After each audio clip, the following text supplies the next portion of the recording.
Come on, mates, gather round. We'll talk about tonight's Smackdown results. Johnny, put that steel chair down. Hold on, I'll be right back. You guys enjoy.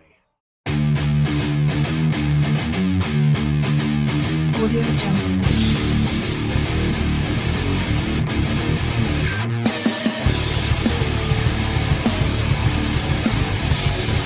Audio Jungle.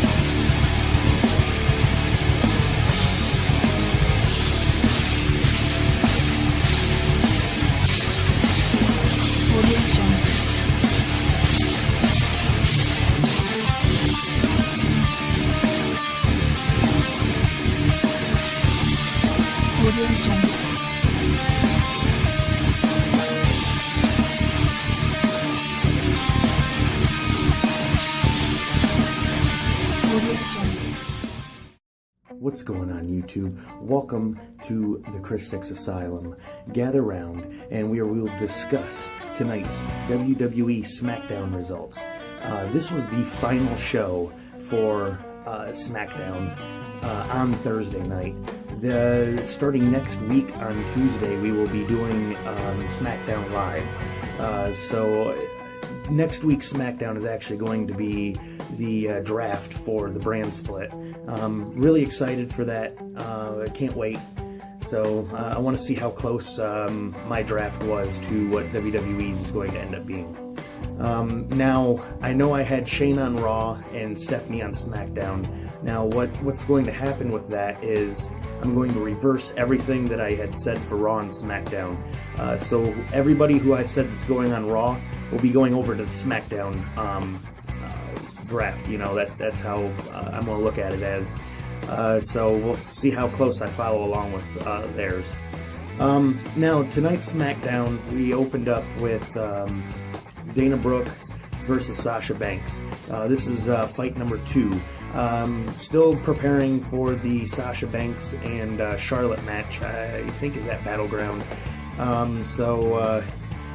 This match was a pretty decent match. I was actually kind of pulling for Dana Brooke a little bit in this one because I know they've been giving her a lot of heat lately. And now I am a Sasha Banks fan. But Sasha Banks ended up pulling out the win for the second time following her Monday Night Raw win. She ended up beating Dana Brooke with the Banks statement. Now, I think probably one of the most entertaining matches of the night was the Dolph Ziggler and Rusev match.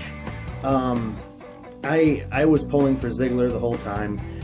We end up seeing face of Zack Ryder. He ended up coming out partway through the match, gave a distraction to Rusev because of their match that's upcoming at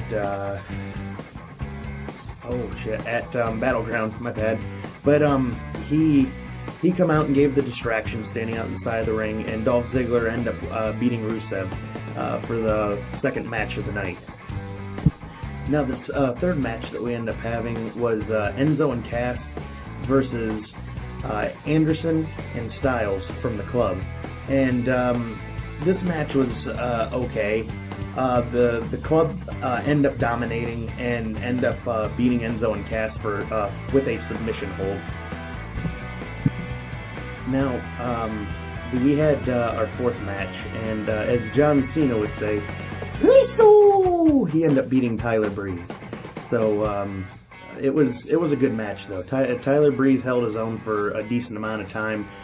We seen face of Sin Cara and Fandango out there, but I'm not really a Tyler Breeze fan. But it was a pretty good match. I love watching Kalisto wrestle.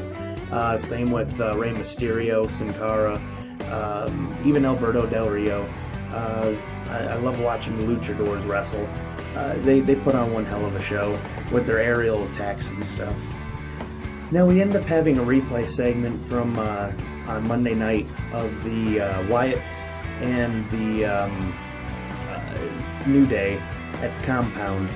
It was decent again. I mean, like a buddy of mine, Hayden, said, check out his channel, Hayden Huffman. I'll drop a link for his channel down in the description.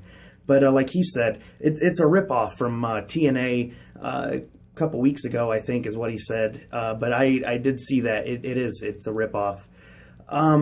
But our next little segment that we end up having was a Miz TV segment. And we end up having the honors to have Bob Backlund on there.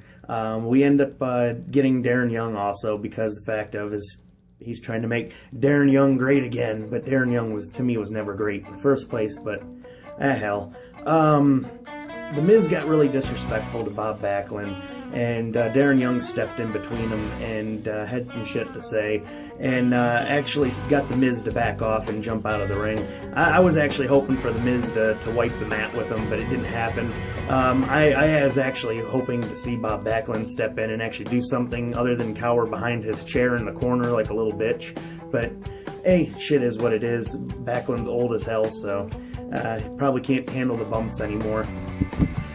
Now, for the main event, we were supposed to have Ambrose and Kevin Owens match. And now, why I say supposed to have is because Rollins come out there in the match and was doing commentating.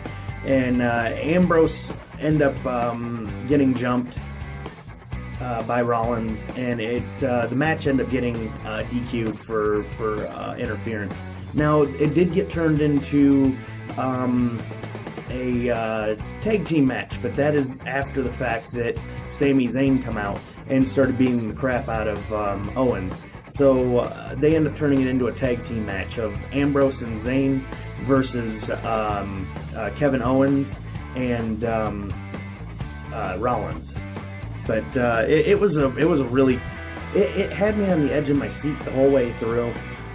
It was a decent end for Smackdown tonight. I just hope they keep the momentum going. Well, before I get into that, Kevin Owens and Rollins end up pulling out the win over Ambrose and Zayn. But back to my other thought. I just hope WWE keeps the same momentum going that they had with the Smackdown, because if they do, I foresee SmackDown overtaking Raw. I don't know why, but with Stephanie in command of Raw, I just see that failing big time. I know Vince McMahon, that's his baby, but I actually see SmackDown's ratings shooting past and surpassing Raw.